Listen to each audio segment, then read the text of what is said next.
আসসালামু আলাইকুম। আজকে আমি আবার একটা ভিডিও নিয়ে চলে আসলাম। আমি কোয়েল পাখির বাচ্চা তুলছি কিছুদিন আগে। আপনারা আপনাদের দেখাইছি।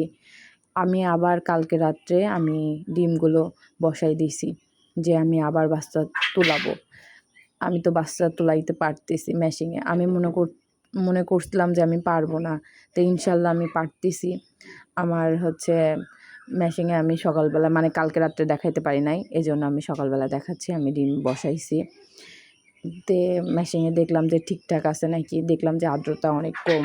এজন্য আমি পানি আবার বাটিতে পানি ভরে দিলাম যে আর্দ্রতা বাড়বে। আর্দ্রতা কমে গেলে বাটিতে করে পানি দিলে আর্দ্রতা ঠিক হয়ে যাবে। তারপরে আমি কোয়েল পাখির ঘরে আসলাম।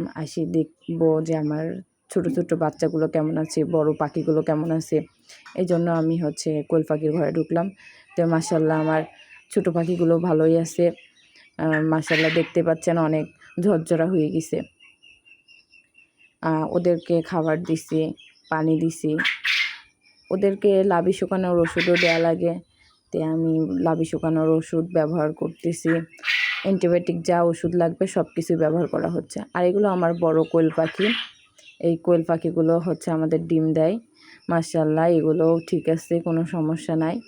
আমি সকালবেলা উঠে আসি, সবগুলোই দেখছি। এগুলো আমি কিছুদিন আগে তুলছি এই পাখিগুলো। এগুলোর বয়স 17-18 দিন করে বেশি হয়ে গেছে। মাশাআল্লাহ এগুলো বড় হয়ে গেছে।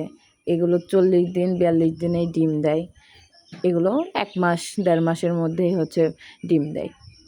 42 দিনেই ডিম দেয়। তো আমার বড় কোয়েল পাখি ডিম পাড়ছে। সকালবেলায় আমি একটা ডিম তুললাম।